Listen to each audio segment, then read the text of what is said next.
होती है तब उसका ठीक से इस्तेमाल नहीं हो पाता। और शायद ऐसा ही कुछ आपके साथ भी हो रहा है। जो समय का मोल समझते हैं, समय उन्हें अनमोल बना देता है। एक टॉपर से पूछा गया कि आप कितनी देर पढ़ाई करते हैं। उसने जवाब दिया, जब तक मेरे हर दिन का बनाया गया गोल पूरा ना हो, फिर चाहे उस गोल को पूरा करने में अगली सुबह का सूरज ही क्यों ना निकल आए। इसी तरह आपको भी अपने हर दिन का एक गोल सेट करना होगा, अपनी इच्छा शक्ति को मजबूत करना होगा, खुद को इतना मजबूत करना होगा कि चाहे कितना भी डिस्टरबेंस हो, किसी भी हाल में अपने गोल को पूरा करना है। जरा सोचकर बताओ कि तुम्हारे आज के दिन भर का क्या गोल है, या फिर ये दिन भी ऐसे ही बिना प्लानिंग के गुजर जाने वाला है। अगर आपका भी कोई प्लान या कोई गोल नहीं था तो मैंने आपको सबसे काम की चीज वीडियो की शुरुआत में ही बता दी है। अब बस आपको उस पर अमल करना है। किसी ने क्या खूब कहा है, अगर मेहनत आदत बन जाए तो कामयाबी मुकद्दर बन जाती है। केवल 22 वर्ष की उम्र में आईपीएस ऑफिसर बनने वाले सफीन हुसैन का कहना है कि जब भी आपको लगे कि आप चारों ओर से घिर गए हो, जब भी आपको लगे कि आपके पास कोई ऑप्शन नहीं है, उस वक्त याद रखना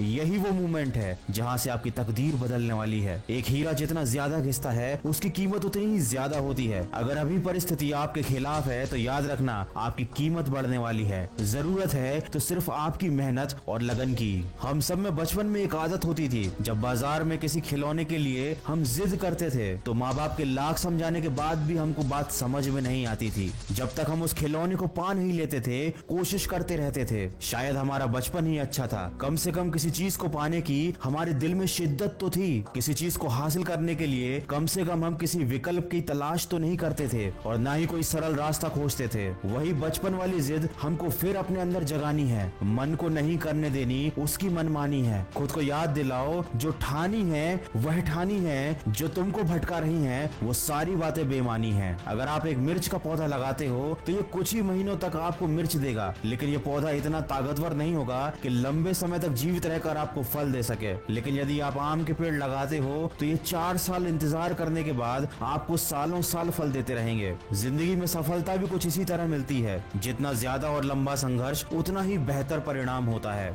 याद रखिए, बुलंद हौसले खून में होते हैं, शक्ल में नहीं। किसी की परिस्थिति और शक्ल को देखकर उसके हौसलों का अंदाजा मत लगाना। कुछ लोग शांत रहकर अपने अंदर तूफान लिए होते हैं। दोस्तों, अभी लॉकडाउन चल रहा है और सभी लोग ऐसे बैठे हुए हैं जैसे समय रुक गया हो, लेकिन याद रखिए समय रुका नहीं है, वो चलता ही जा रहा है। और मेरे यकीन कीजिए, जो इस समय जिंदगी में आगे बढ़ रहा है, जो इस समय पढ़ाई कर रहा है, वो दूसरों के मुकाबले बहुत आगे निकलता जा रहा है। माना कि ये थोड़ा सा मुश्किल है, लेकिन मुश्किल समय हर किसी की जिंदगी में आता है। लेकिन ये आपको डिसाइड करना है कि आपको इस समय से हार कर बैठना है या फिर अपनी जिद के साथ वापस उठकर खड़ा होना है। तो अपने लक्ष्य को याद कीजिए, आज के दिन का एक गोल सेट कीजिए और अपने उस गोल को कीजिए ताकि आपको दिन के अंत में अफसोस ना हो। याद रखिए, इस दुनिया में कुछ भी कर पाना असंभव नहीं है। बस आप सकारात्मक सोच के साथ अपने लक्ष्य की तरफ बढ़ते चलिए। मैं मिलूंगा आपसे अगले वीडियो में, जो आपके जीवन में सकारात्मक ऊर्जा को भर दे और आपको दिखाए एक सही दिशा। सुनते रहिए मन की आवाज।